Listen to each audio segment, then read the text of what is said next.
Olá, pessoal! Está começando mais um Tecla SAP Podcast. E antes de apresentar a nossa convidada de hoje, eu vou fazer uma autodescrição minha. Então, eu sou morena, com a pele clara, cabelos longos com luzes e estou vestindo um vestido xadrez preto e branco. Então, vindo a nossa convidada agora, ela atua há mais de 20 anos na área de marketing, é mestre em gerenciamento de marketing e comercial pela Business School em São Paulo, tem passagens por grandes marcas como Santander, Vivara e Gran Cru, e atualmente ela é Head de Marketing Latam da WeWork. Flávia Breda, super bem-vinda aqui à Tecla Podcast. Eu que agradeço, um prazer poder compartilhar a minha experiência com vocês. Maravilha, vou pedir para você fazer uma autodescrição sua também, e aí a gente começa o papo. Tá bom. Sou loira, com luzes, olhos verdes, tenho 1,72 m, estou literalmente vestindo a camisa da empresa, com camiseta preta, calça preta. Bacana. Então, Flávia, conta pra gente aí como começou a sua carreira aí no marketing. A minha carreira não é nada linear, então a minha primeira formação é jurídica, então eu sou advogada de primeira formação. Só que desde o primeiro ano de faculdade, eu já fui trabalhar, eu já tinha fontes de renda na escola, enfim, já tinha meu dinheiro, gostava de vender coisas, enfim, já tinha essa coisa de varejo muito que veio da minha família. Então, quando eu entrei na faculdade, eu já quis ir trabalhar. E aí, eu fui ser vendedora numa loja, na Daslu. Acho que todo mundo lembra um pouquinho da história dela. E logo no início, já comecei a entrar em outras áreas que não eram vendas. Então, me enfiava em comunicação e marketing. E aquilo já me despertou o interesse em ir para a área. E elas me chamaram. Então, eu acabei ficando com 2 funções. Então, eu fazia metade do dia vendas. E depois, outra metade, eu ia para marketing. Então, foi uma experiência incrível e eu fiquei lá os anos da faculdade todos, ou seja, eu esqueci um pouquinho o direito esses anos, só que aquela paixão despertou, eu tenho já a parte de comunicação muito forte, isso já é uma coisa muito minha, e aí depois eu fui... precisava trabalhar um pouquinho com direito, um pouquinho na área, usar os meus conhecimentos. Só que, como eu disse, eu não tinha nenhuma experiência de estágio ou qualquer coisa assim. Então, eu fui fazer já 2 pós-graduações quando eu me formei. E isso me deu a oportunidade de entrar no Santander. Então, eu fui trabalhar com produto na área de finanças e olhando muito para o aspecto tributário de produto. Então, eu sentava na mesa de negócio já olhando todo o ciclo de produto. Então, o business começou a me interessar muito, né? Sentar olhar todo o ciclo de produto, enfim. E eu fiquei lá há muitos anos, né? Então, na verdade, eu entrei no Banco Real, que depois foi comprado pelo Banco Santander. Só que em algum momento a questão do marketing me pegava, eu queria trabalhar mais com o marketing, era uma paixão que tinha despertado. Então, eu fui trabalhar numa agência, então eu larguei minha carreira no Santander e fui trabalhar numa agência de BTL. E lá atendia a Avon e Microsoft, eram minhas principais contas de atendimento. E ali começou um pouquinho a relação com o marketing digital. Ainda não tinha... O marketing digital estava literalmente começando. Então, a gente começou a introduzir um e-mail marketing. A gente tinha ainda... Timidamente, né? Timidamente. Aprender a fazer HTML, não tinha os aplicativos. Então, a gente já tinha uma linguagem que você tinha que saber. Mas foi muito gostoso. Isso... me despertou a paixão, de fato, pelo marketing digital. E aí, eu comecei a ir atrás de alguma posição de marketing digital, até que eu conheci um empreendedor. Ele é um investidor do Que Vestir. E ele estava abrindo uma outra empresa, muito nos moldes do Que Vestir, um e-commerce, um marketplace, mas voltados a fast fashion. E aí, eu falei, olha... quero ir, como é que eu faço? Ele falou, Flávia, eu tenho uma posição aqui comercial, você topa? Eu falei, eu topo. E aí eu fui, foi muito legal como experiência. E aí, em poucos meses, eu assumi a área de marketing digital sem saber absolutamente nada.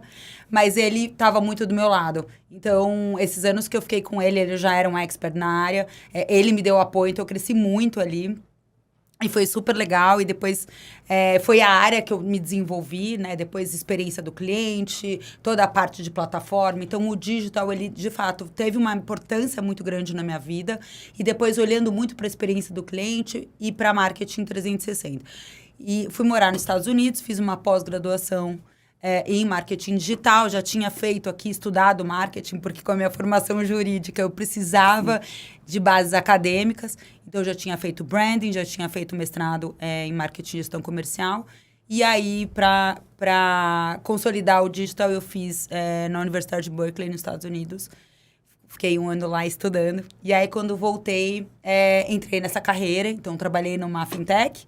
Depois, fui trabalhar na Vivara, né? E depois Gran Cru. E hoje eu tô na WeWork. Não, incrível, porque são vários segmentos completamente distintos, onde o marketing, em várias épocas dele, e como que a gente vai evoluindo e mudando, né, de segmentos. Então, por exemplo, sair de um bancão tradicional para ir para uma fintech, quero até que você fale quais são as principais coisas que você tinha de desafios ou de dificuldades para fazer esse marketing. Claro. Eu acho que vou até colocar os prós e os contras aqui, porque assim, tudo é escola, né? Acho que tudo a gente absorve muito e aí você leva para sua vida. Então, uma vez que você está num banco tradicional, que tem processos bem definidos, que tem estrutura, tem budget, né? Tem as áreas de apoio. Então, a estrutura é muito boa, né? O que você aprende de processo. E aí, você pega tudo isso e você entra numa startup, seja de varejo, seja ou uma fintech, você leva aquilo. Então, assim, estruturar, processo, como é que eu faço? E muitas vezes não é linear. Startup, ela na verdade, ela tá ali, ela vive o dia a dia, né? Startup, ela tem todos os movimentos não lineares dela, e aí não é tão fácil trazer toda a bagagem, mas acho que o importante ali de você estar enxergando o que startup te traz é muito importante, que todo o dinamismo. Então, você tem um poder de decisão muito próximo a você, então você está com o CEO do seu lado, o CFO do seu lado, e aquilo lá te faz a máquina girar muito rápido. A questão da agilidade, então você tem uma ideia, discute, vamos lá, vamos testar, testa pequeno, testa rápido, deu certo. Enfim, a gente fala, é clichê, mas é verdade, né? Acho que startup tem isso. O que um banco grande, tradicional, uma empresa grande não tem essa agilidade, né? Então, às vezes, um projeto que numa startup você consegue lançar um MVP em poucos dias, num banco demora anos, né? Então, tem os prós e contras e tem os aprendizados dos dois. E, de fato, Caru, eu levo isso para minha vida, assim, absorvendo o que tudo tem de bom e daí a gente vai montando o repertório profissional. E é engraçado, porque você falou duas palavras que são exatamente onde eu vejo, né? A diferença entre fintech e um banco tradicional. Testa pequeno, testa rápido. No outro, você cria um negócio que demora, mas você já vai para uma coisa com um investimento muito maior, né? Então, tem essa coisa muito diferente, realmente, desses dois âmbitos, pela questão do quanto que você tem de investimento para poder fazer, né? Dentro de campanhas e dentro de N outras coisas. E acho que dentro de fintechs e startups, a gente precisa ser muito criativo. Tem que ser muito inovador, porque é fazer mais com menos para realmente ter essas questões, né? De como que a gente consegue ter esses resultados. E aí, já em Vivara e Gran Cru, você já volta para aquela coisa que você tinha também de época de Daslu, né? Um ticket mais alto, algumas outras coisas que também é um mercado... Não sei se Vivara chega a ser um mercado de luxo também, chega, né? Numa parte de joalheria e tudo mais. E Gran Cru também, nessa parte de vinhos um pouco mais refinados. Então, o que você vê de muito diferente nesses contextos, assim, também? Eu acho que, assim, varejo, ele tem sempre em comum, né? Que é a venda, os resultados diários, as métricas, enfim. Então, ou você está vendendo uma joia, ou você está vendendo um vinho, enfim, você tem ali o playbook. Eu acho que você atuar no mercado de luxo, e eu atuei nesses dois mercados na pandemia, então eu fiz uma transição da Vivara para a Gran Cru no meio da pandemia, literalmente. Isso foi desafiador.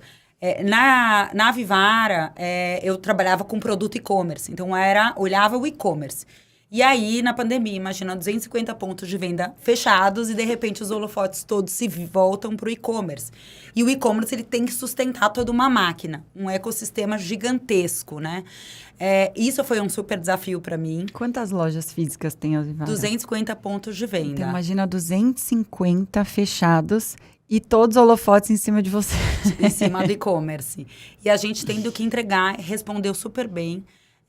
Obviamente que teve altos e baixos, assim, e acho que é um aprendizado, porque é um momento em que nem todo mundo está preparado para absorver tudo digitalmente. Então, você tem que fazer uma transformação digital, junto com performance, junto com um trabalho de trazer os vendedores para junto no varejo digital, e são vendedores de campo, de loja. Então, assim, foi altamente desafiador e foi o mesmo desafio em termos de Gran Cru. Porque a Gran Cru também estava passando por esse processo de transformação digital. Eu fui para ajudar nesse momento, só que já estava rampando muito a venda de vinho na pandemia. Então, esse acompanhamento disso, então assim, transformação digital, então é o carro andando e a gente trocando o pneu e tendo que rampar, tem que entregar a venda. E assim, batemos recordes de venda absurdos, assim, coisas inimagináveis em poucos meses. E aí toda empresa tem que acompanhar. E, além disso, trazendo os vendedores para dentro do e-commerce, né? Pessoas que estavam acostumadas a PDV e, de repente, eles têm que atuar digitalmente e a gente fazer esse processo também. Então, eles são parte integrante do e-commerce, vendem com comissão no e-commerce, enfim. É todo um aspecto de montagem de modelo de negócio. Com certeza. E é um momento desafiador porque ninguém sabe o comportamento, porque aquilo não tem um resultado prévio de algumas outras coisas que aconteceram, né? Enfim, né? Nessa transformação toda, no meio de uma pandemia. Quanto tempo que você está no WeWork? Vou fazer 2 anos. Porque falando de pandemia, eu quero puxar esse gancho também da questão home office, né? Uhum. Então, o home office agora é uma questão de trabalho híbrido. Como que você vê essa movimentação dentro desse contexto de vocês, assim, de como que as pessoas e as empresas estão lidando com isso? Volta todo mundo ou não volta? Fica híbrido, não fica? Muitas empresas saíram dos seus escritórios e foram para coworkings, né? Porque fazia mais sentido dentro desse contexto. Então, esse overview aí. Sim. Eu acho que a gente tem um movimento, né, pós-pandêmico, que é todo mundo repensando modelos de trabalho. Né? Acho que é o tema, né, pós-pandêmico, é o tema que mais se discute, né? As empresas ainda buscando os seus modelos ideais, né? A gente faz pesquisas anuais de comportamento, a gente tem muitos dados dentro de casa, então a gente tem uma circulação de mais de 100 mil pessoas nos nossos prédios, a gente coletando esses dados de circulação, mais de 30 mil membros no Brasil, clientes, que a gente chama de membro, uma comunidade muito bem estruturada, então a gente tem essa observação desse comportamento e o apoio nas empresas para encontrar os seus modelos, Caru. A verdade é que nenhum modelo é igual ao outro. Cada empresa tem as suas próprias características, tem o seu produto, tem o seu modelo de negócio e tem um modelo que funciona para ela. E o que aqueles colaboradores querem e desejam. Então, a gente, hoje o modelo ideal é o híbrido. Então, 64% das pessoas, acabou de lançar uma pesquisa faz um mês e meio, 64% das pessoas querem um modelo híbrido de 2 dias presencial. Então, esse é o modelo perfeito, né? O que a gente fala que é o modelo dos sonhos. Obviamente que tem hoje, todo mundo volta ao presencial, como é que tá? O home office morreu. Não morreu, né? O modelo híbrido, ele veio para ficar, então existe o home office 2, 3 dias por semana e existe o modelo presencial 2 a 3 dias por semana. Então, é o híbrido.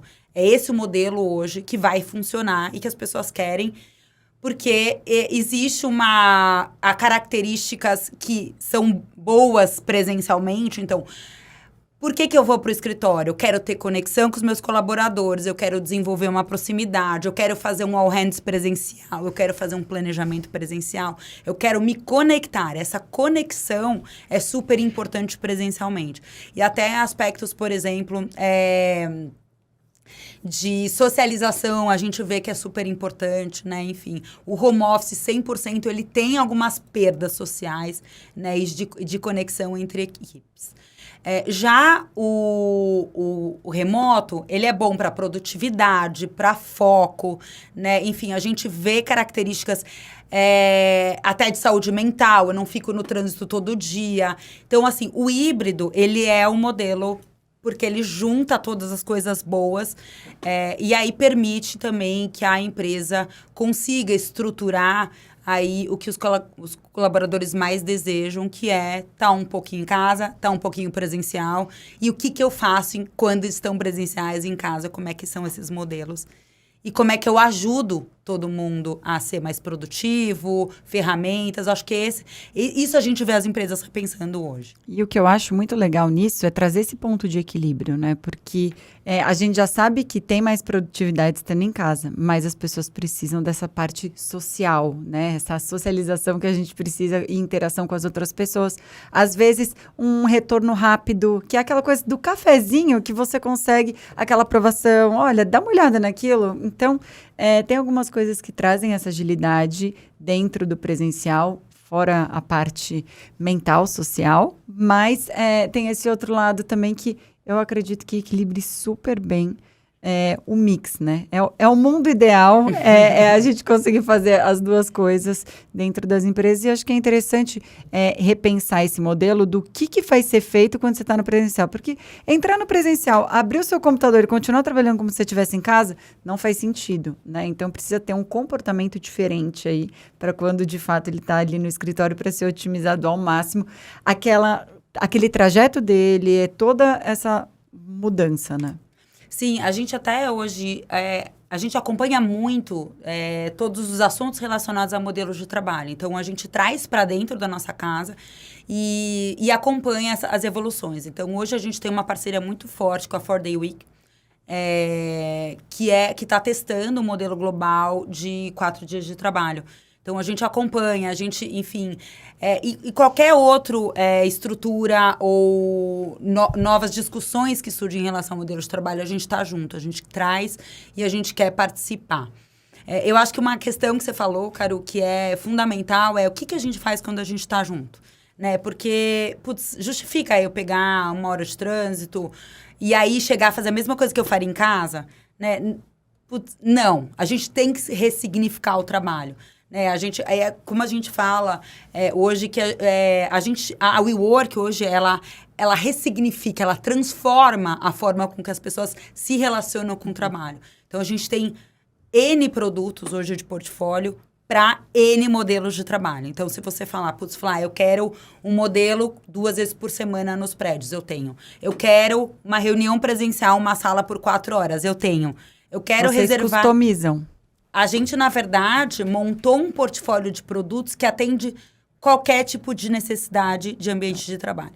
Então, se você quiser estar 1 dia por semana com o seu time numa WeWork, você vai estar. A gente tem isso disponível em portfólio. Muito bacana. E eu vejo muito essa questão agora, você que está cheio de dados, talvez, a parte do work-life balance, né? Então, as pessoas, elas estão buscando realmente esse equilíbrio entre qualidade de vida, entre a parte de trabalho. E aí, repensar todo esse modelo de trabalho, não só do que ela faz ou do trajeto dela, na verdade, é o ecossistema inteiro, né, disso na vida dela. Então, como que ela vai colocar cada um dos esforços dela em cada uma das coisas. Exato. E acho que isso, a gente já vinha nas gerações mais novas, né, essa preocupação muito com o balanço da vida pessoal e da vida profissional. E isso veio com tudo em todas as gerações. Né? Então, pós-pandemia, a gente começa a repensar uma série de coisas, colocar a nossa vida pessoal e profissional em perspectivas. Né? Então, de fato, quando eu estou falando em relação à motivação, então, por exemplo, uma pessoa vai mudar de emprego.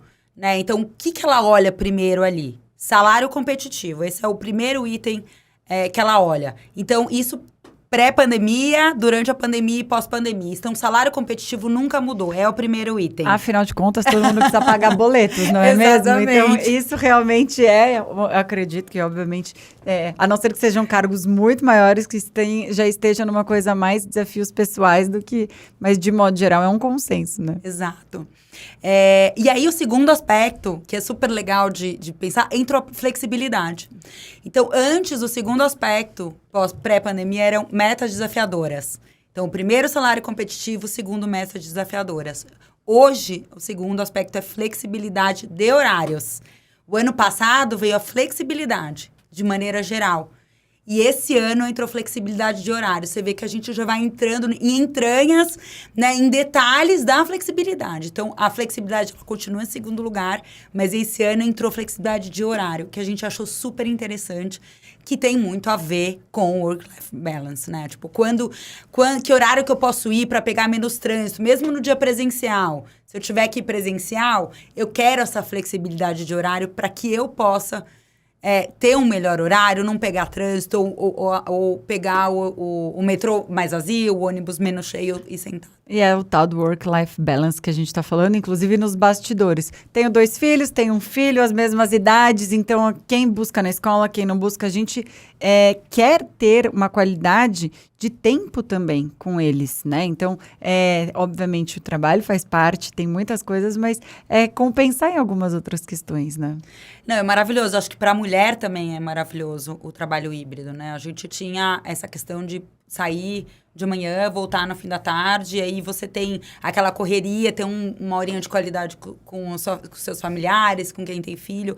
E acho que hoje você se permite tomar um café da manhã um pouco mais demorado no dia que você está em casa com eles. De repente, ter um almoço, pegar eles na escola no fim da tarde. Então, acho que esses aspectos do trabalho híbrido para a mulher, a gente vê também de maneira muito positiva. Sim. Muito bacana.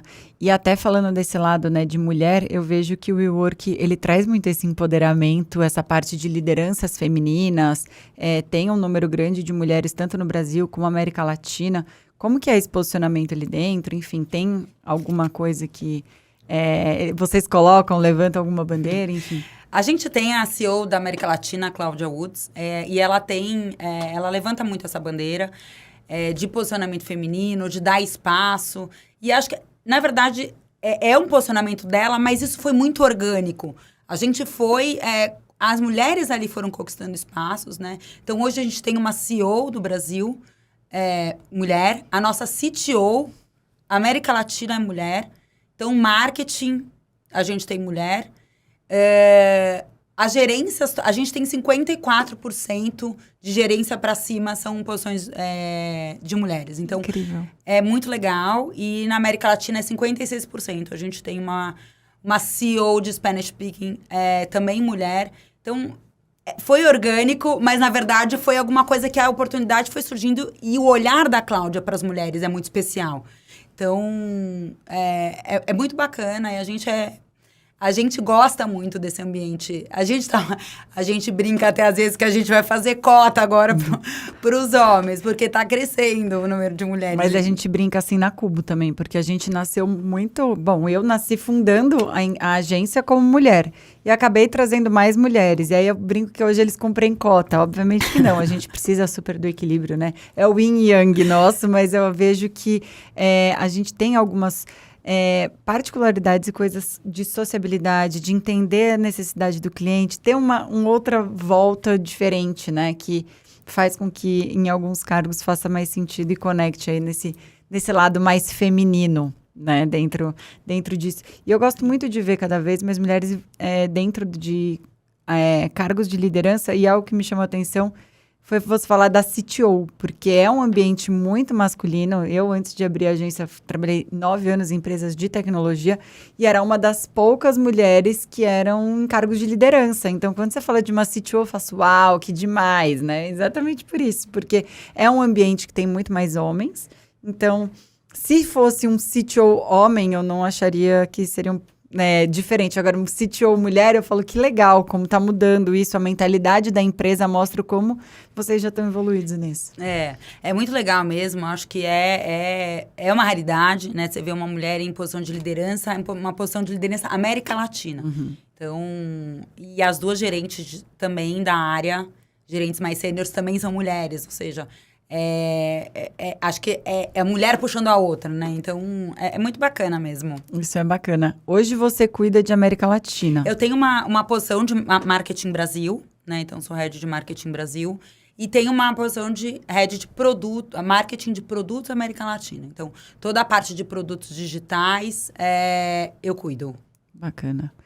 Isso é muito bacana, né? Porque eu vejo uma diferença muito grande cultural.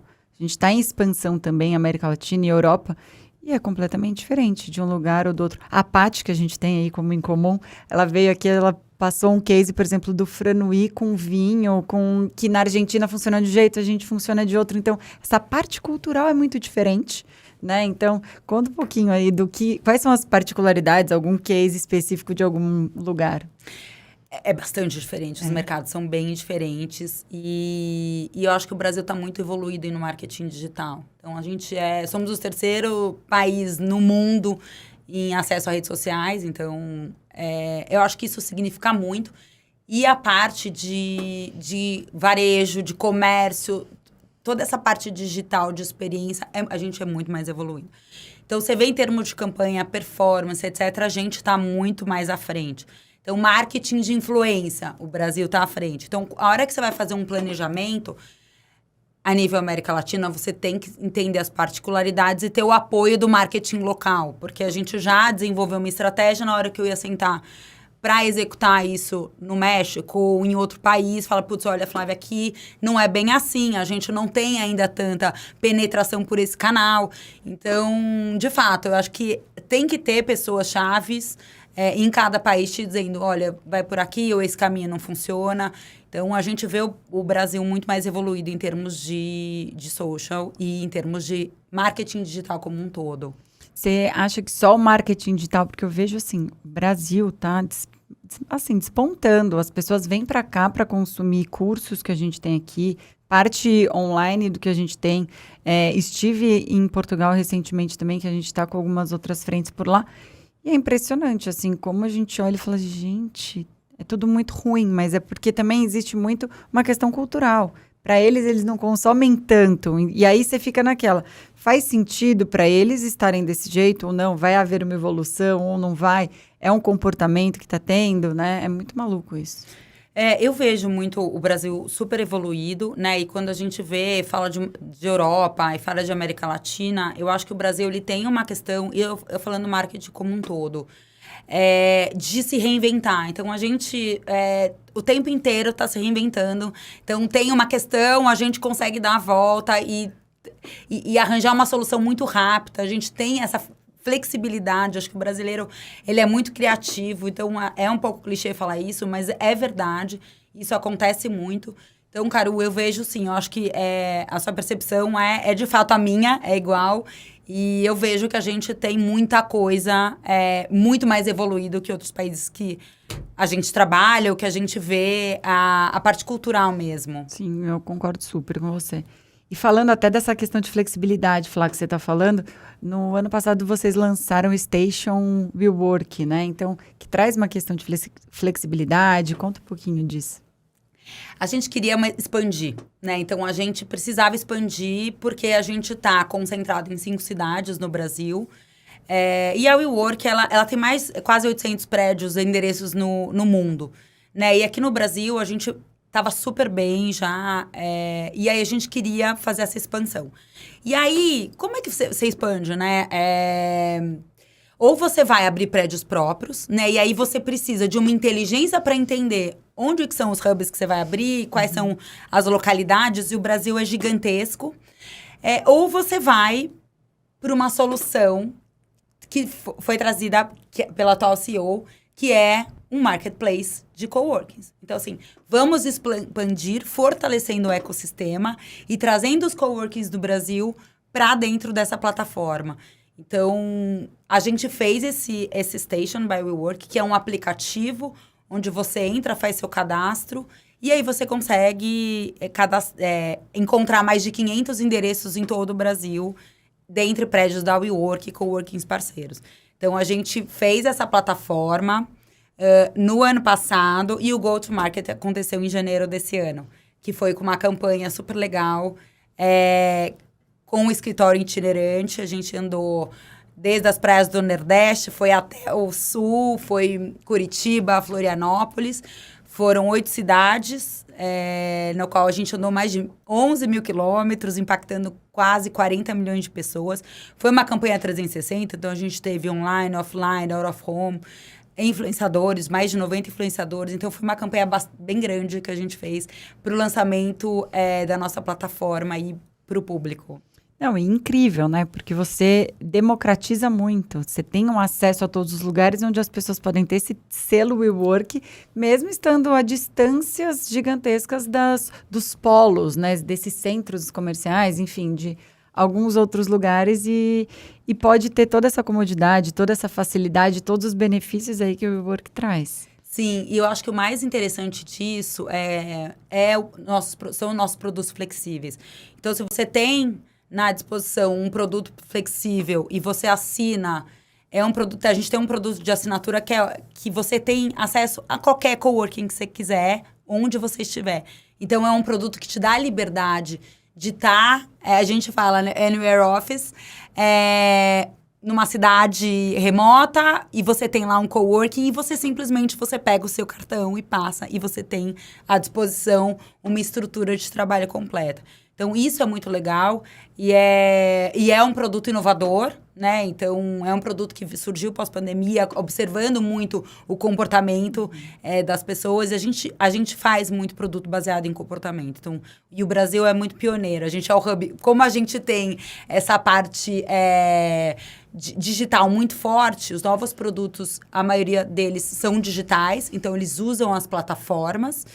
E a gente faz testes aqui, olhando o comportamento de uso, entendendo o que o consumidor quer, o que o seu cliente quer, e desenvolvendo com base nessas necessidades. Então, a gente hoje tem esse produto flexível que te dá acesso a qualquer dos 500 coworkings. A gente tem produtos, tem um benefício corporativo, né, que a empresa dá o vale escritório para os colaboradores irem também no endereço que eles quiserem, num desses qualquer 500 da nossa plataforma.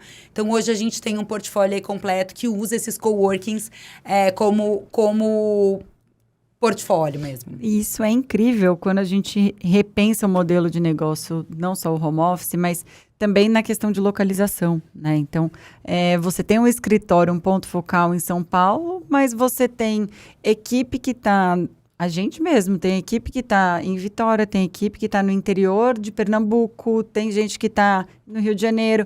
Então, como você vai colocando isso, as pessoas vão ter que trabalhar necessariamente dentro do escritório ou não? Existe essa outra possibilidade dele ter um espaço onde ele possa ir, ter a conexão dele, ter um espaço mais silencioso, ter um ambiente, de fato, que dê para ele trabalhar de uma forma mais interessante, né? Sem dúvida. Com certeza. Eu acho que essa questão de ter times remotos, isso vem muito forte.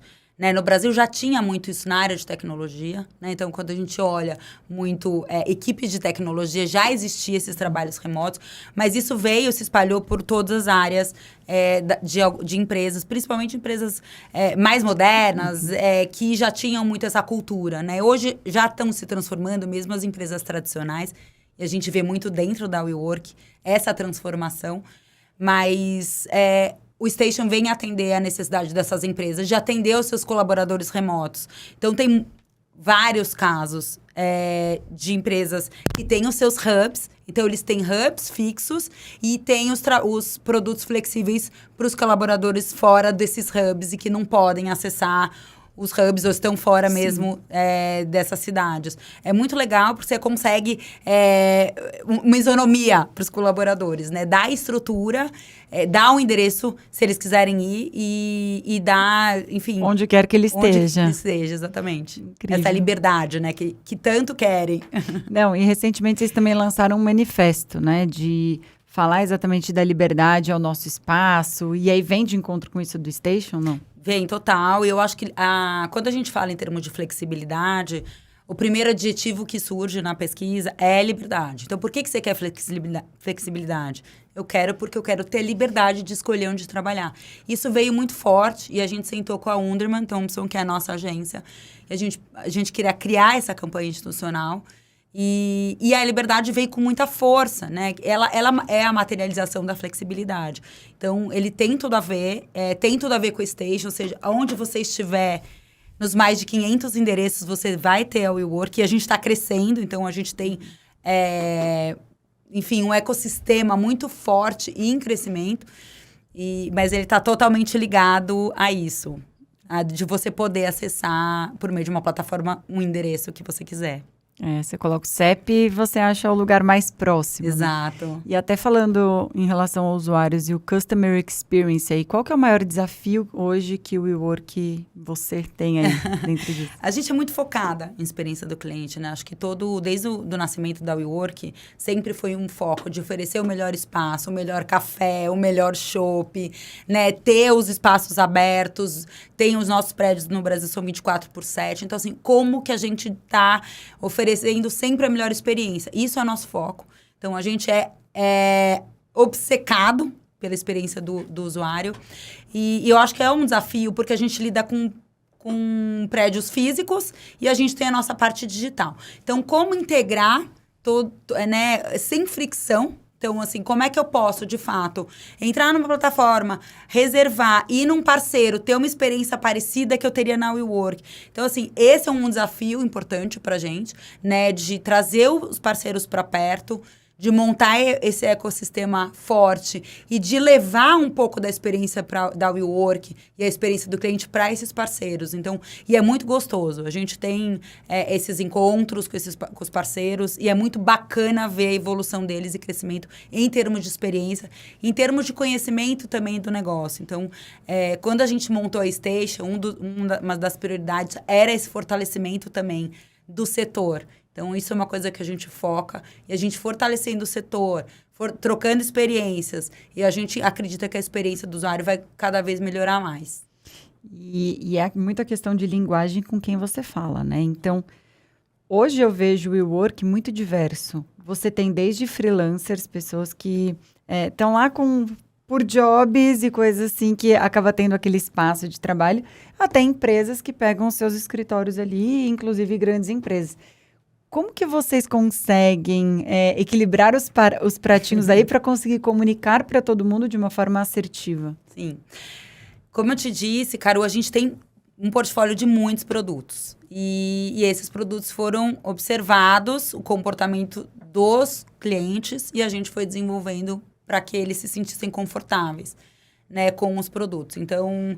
E aí, hoje a gente tem B2B, B2C e B2B2C. Então, a gente atende de fato, a gente tem N stakeholders. Então, a gente tem a empresa, a gente tem um microempresário, a gente tem o fotógrafo, né? Uma empresa individual. Então, a gente tem toda a gama, a gente atende qualquer tipo de necessidade. E, de fato, a gente comunica esses produtos para a audiência. Então, é um pouco entender qual que é a audiência, como que aquele produto se encaixa na vida daquela pessoa e comunicar os benefícios, a proposta de valor. E eu acho que é muito mais o que a gente quer hoje é entregar a solução. Então, o que você precisa em termos de trabalho?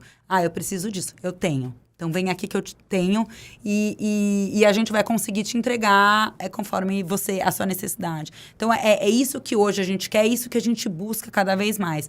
É ter um portfólio de soluções que atendam qualquer modelo de trabalho e qualquer necessidade de espaço de trabalho. Seja um evento, seja um espaço fixo, seja um produto flexível e seja um endereço.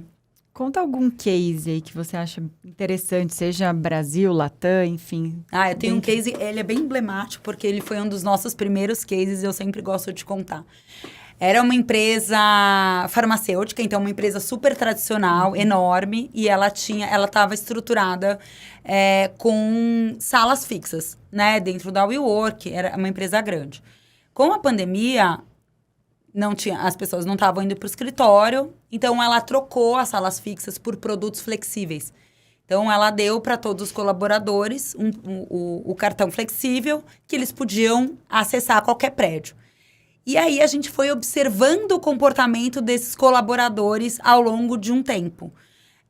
Então, observando os dados gerados por swipe dos cartões, a gente observou as localidades que eles mais iam e a empresa voltou a ter salas fixas em determinadas localidades com base no comportamento de uso, o que financeiramente era muito melhor. Então, a gente é um case no qual foi um dos primeiros mais emblemáticos, mas que isso acontece muito hoje, né? Porque a gente consegue, com os dados de uso dos colaboradores, entender os melhores formatos de trabalho para aquela empresa, para aquele modelo de negócio e para aquele time.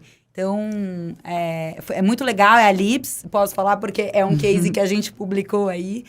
E é um super parceiro nosso. Não, e que incrível, né? Porque, querendo ou não, vocês conseguiram otimizar os recursos para eles ficaram extremamente satisfeitos. Olha, a gente fez um estudo aqui com base aonde estão seus funcionários, onde eles usam mais, faz sentido e é menos custo para vocês. Você teve uma eficiência financeira para eles, onde eles falam, bom, não é só dinheiro, é a experiência do cliente, a experiência do usuário lá na ponta, né? Em tudo que você pode trazer dentro desse ecossistema.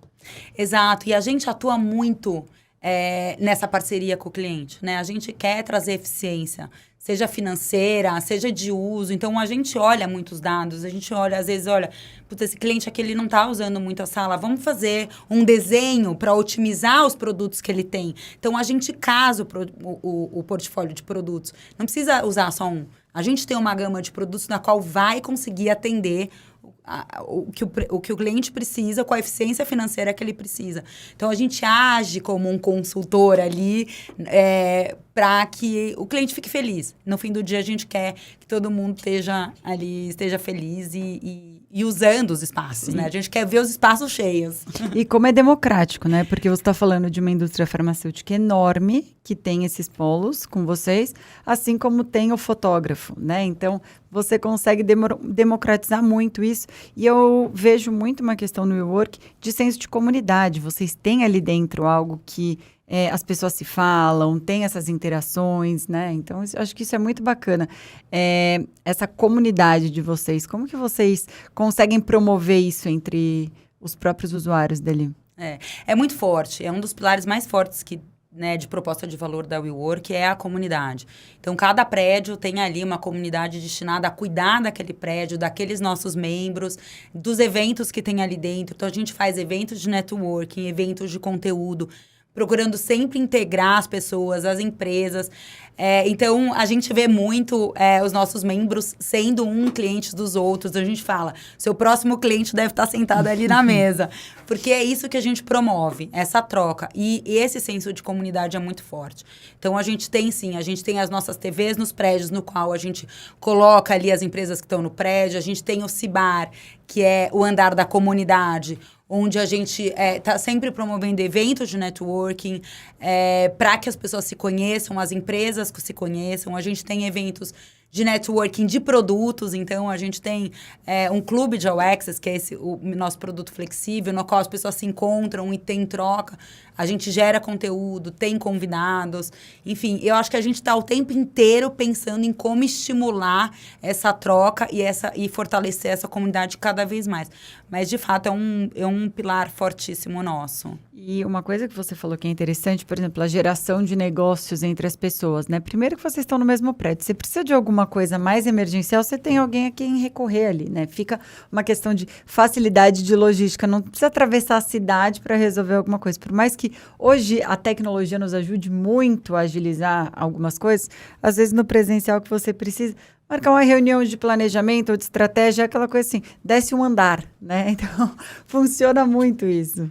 Não, muito. E a gente procura sempre indicar e pegar os nossos membros para nos atenderem. Então, isso é cultural, é uma cultura da WeWork. Então, assim, hoje o meu fotógrafo, ele era um membro da WeWork. Hoje, minha agência de eventos era um membro da WeWork. Então, a gente tem essa cultura de pegar as nossas necessidades, encontrar um membro da WeWork e trazer ele para dentro. E a gente fomenta, então, a gente pratica o que a gente fomenta também.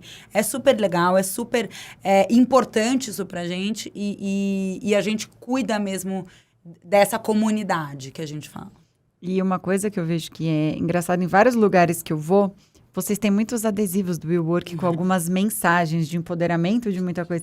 E você vê colado nos notebooks, você vê colado em muita coisa. Então, existe um senso de pertencimento dessa comunidade que é bacana, né? Então, vocês criaram realmente uma love brand, onde as pessoas consomem o seu espaço, e não só o seu espaço, elas colocam ali dentro como um lifestyle também, dentro do que ela tá ali, a hora que ela abre, todo mundo tá vendo aquilo, ou seja, aquilo tem um adesivo de uma banda que ela gosta, mas também tem o de vocês com uma mensagem. Então, como que vocês entraram na vida das pessoas, não só na parte de trabalho, né? Isso é muito bacana, nessa forma de pensar realmente.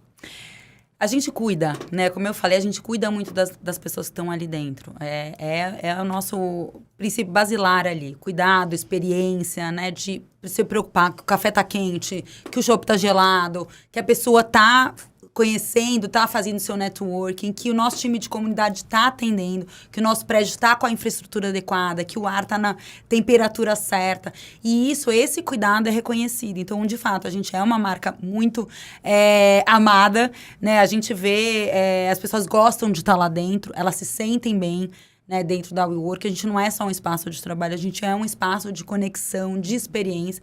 Então, a gente quer que tudo ali dentro seja uma boa experiência, desde o momento que você passa o cartãozinho até o momento que você está ali no happy hour. Então, e acho que esse cuidado, ele é muito reconhecido. E, de fato, assim, os nossos stickers, eles são super valorizados e as pessoas, eles vão nos prédios do mundo e trazem os stickers do mundo. E, como eu falei, são quase 800. Então, isso também virou um pouco... essa experiência que as pessoas querem mostrar. Olha, a gente tem uma pessoa que ela, sempre que ela vai viajar, ela volta. Olha, trouxe stickers para vocês da China. Que legal. É muito interessante. Então, virou mesmo, um colecionável ali dentro, né? É quase aquela coleção que a gente tinha de álbum de figurinhas, de papel de carta, de adesivo, virou agora os stickers aí da WeWork. E esses acessos as pessoas conseguem ter, por exemplo, aqui na China, por exemplo, que ela está falando? Sim, esse produto flexível que eu te contei, o All Access, ele te dá acesso a todos os nossos endereços no mundo. Então, é uma assinatura mensal, na qual você tem um preço super acessível e você tem acesso a todos esses prédios no mundo. Então, você consegue entrar na China, nos Estados Unidos, no Canadá, onde você estiver, você tem a WeWork à sua disposição. De fato, só passar o cartão e você tá ali num mundo novo e, enfim, no endereço da WeWork. Ou seja, você pode trabalhar de qualquer lugar do mundo, literalmente. Literalmente. Que demais. E mais de 500 endereços no Brasil. Então, a gente tá falando de mais de 1.000 endereços com um único plano de assinatura mensal. Ou seja, você tem muita coisa para você fazer. Pode rodar o mundo, desde que você tenha um emprego flexível numa parte, né, de conexão e tudo mais, você pode rodar o mundo que, sem um lugar para você trabalhar um ponto e depois curtir o resto, você não vai ficar, né? Exato. Que incrível falar. Como que vocês pensam nas campanhas hoje de vocês? Não só publicitárias, mas as campanhas de interação, enfim, campanhas de modo geral. Eu acho que o primeiro passo é entender o que você quer com a campanha, né? Então, você quer uma campanha institucional, é uma campanha promocional, né? Hoje a gente tem B2C, então a gente tem campanhas promocionais, no qual a gente usa alguns canais como Instagram, marketing de influência, ou você quer uma campanha mais de B2B, né? Uma campanha focada para o time de vendas, mais de portfólio. Então, entender o que você quer ali da campanha, entender budget, sim, entender canal, e aí você vai desenhando e estruturando a campanha. Então, a gente tem as campanhas mensais de produto, isso sempre tem. Então, a Underman é o nosso parceiro de agência, que cria coisas incríveis pra gente. Então, e aí a gente tem a campanha institucional, a nossa mais nova é essa que você mencionou, que a gente lançou em agosto, Liberdade é Nosso Espaço, e que foi incrível, que a gente ainda está trabalhando com ela, porque ela tem todos os desdobramentos, e ela é uma campanha institucional, mas promocional a gente tem todo mês. Então, a gente hoje atende um público que quer... A gente fala que a gente brinca, que hoje a gente está no varejo, né, com produtos B2C, mas é isso, assim, o que o público precisa, o que eles querem, e a gente está nessa. Então, a gente tem enfim, esses pilares de campanha que a gente trabalha. E literalmente tem espaço para todo mundo, em qualquer lugar, da forma como precisa, né? Vocês vão customizando. Fantástico. Exatamente. E, Flá, hoje, falando de tecnologia, de evolução, de tantos países que vocês estão, inteligência artificial é algo que hoje vocês usam, avaliam? Como que funciona hoje no WeWorks? Como eu disse, cara, o nosso pilar mais importante é a experiência do cliente. Então, a gente está com alguns projetos andando já bastante evoluídos, em relação ao atendimento, experiência, tanto dos nossos membros, quanto nos touch points, antes da pessoa virar cliente. Então, como que a gente cria eficiência, cria uma dinâmica na qual a pessoa é atendida mais rápido, cria uma conexão maior, né? Então, assim, a gente usa muito hoje inteligência artificial para melhorar toda a experiência em todos os nossos touch points. Então, a gente está com um projeto super bacana também, que vai entrar nos prédios de inteligência artificial, que vai fazer parte da comunidade. Então, a gente está criando aí nossos robozinhos para serem as nossas comunidades virtuais, mas tem N projetos em andamento, todos ligados à experiência. E em relação à área, a gente usa ali no nosso dia a dia, enfim, algumas ferramentas, ChatGPT, enfim. Muito bacana, né? Quando a gente começa a ver a inteligência artificial vindo para nos apoiar, né? Tem muita gente que tem essa questão de insegurança com a questão da inteligência artificial vir roubar empregos. Como que você enxerga isso hoje? Eu acho que, assim, eu vejo que, na verdade, a gente vai ter que se adaptar e nos adaptar na inteligência artificial. Roubar emprego, talvez alguns, mas se a pessoa... É uma evolução, na verdade, do trabalho, né? Assim como a gente teve outras disrupções no mercado, essa é mais uma disrupção. Igual totens que tiveram de autoatendimento, de banco, que você sai da parte de ficar ali, né, na fila do banco, entre N outras coisas que a gente vai tendo, o próprio celular mesmo, quanto que ele já facilitou de muitas coisas e que podem ter roubado emprego, né? Questão de uma evolução de uma era de pessoas que precisam estar aí pensando em como se atualizar para usarem as ferramentas da melhor forma possível. Mas é isso mesmo, Caru. A gente tem que estar super atualizado, né? E entender a nossa evolução também como profissional. Putz, o ChatGPT vai tirar meu emprego? Não vai. Se eu estiver atualizada, se eu estiver usando adequadamente, aquilo vai ser meu aliado. Para eu ser uma profissional melhor, para eu ter melhores entregas para a empresa, para eu ser mais eficiente para a empresa, para o meu time trabalhar melhor, né? E assim, eu poupar tempo em algumas coisas, no qual a gente já faz hoje, para gastar energia em troca, em experiência, em novas ideias, né? E assim, isso de fato acontece. Quando eu deixo de gastar tempo em coisas muito mecânicas, no qual o ChatGPT hoje, ou o Bard, já me ajudam, eu trago essa mente humana para trazer mais experiência, para trazer mais ideias. E isso o ChatGPT não vai roubar, porque isso é a troca, é o brainstorming, é como que a gente pode inovar aqui em termos de produto, em termos de experiência, em termos de campanha. Então, acho que é utilizar o nosso potencial de uma outra forma. Até porque... que eu saiba, o robô ainda não tem uma emoção própria. Qualquer emoção que ele coloca ali foi alguém que colocou alguma intenção, né? Então, essas ações de encantamento para fazer com as pessoas, de modo geral, isso vem muito do ser humano, vem muito dessa sensação, desse feeling do que vocês têm no dia a dia. E é mais uma operacionalização dentro de robôs, de modo geral, né, Flá? Eu concordo muito com você. Essa questão e ações de encantamento vocês já estão fazendo e muitas aí, né? Eu vejo que essa retenção das pessoas e do público de vocês vem exatamente de encontro a isso, da forma como vocês trabalham e nutrem essa comunidade, né? Então, vira uma comunidade muito forte. Não, com certeza. Isso, cada vez mais, a gente quer que as pessoas se sintam confortáveis ali dentro. Então, da maneira como a gente pode, de melhor atender, o melhor atendimento, a gente está num projeto super bacana agora, com a Bruna, a nova CEO, então, assim, de trazer mais. E podem esperar para 2024, vem muita coisa legal dentro dos prédios. A gente está sempre olhando para isso, sempre inovando. Como eu falei, o Brasil é um hub na América Latina de testes, e isso vai vir. Então, o ano que vem vai ter coisa muito legal, aí para vir. Que incrível, né? Não só na parte de rede social, de marketing a gente mas a gente também é muito inovador, é muito criativo. Então, as coisas começarem por aqui, a gente gosta mais ainda, né? Exatamente. Muito bacana. Flá, a gente tem um momento aqui no nosso podcast que eu vou te dar o nosso ícone, que é o megafone. Se você puder deixar sua mensagem para o mundo, o que você seria? Pode ser de marketing, pode ser de família, pode ser de CX, pode ser do que você quiser. A gente só não liga ele para não estourar os tímpanos do pessoal e depois eu vou pedir para você assinar. Tá bom.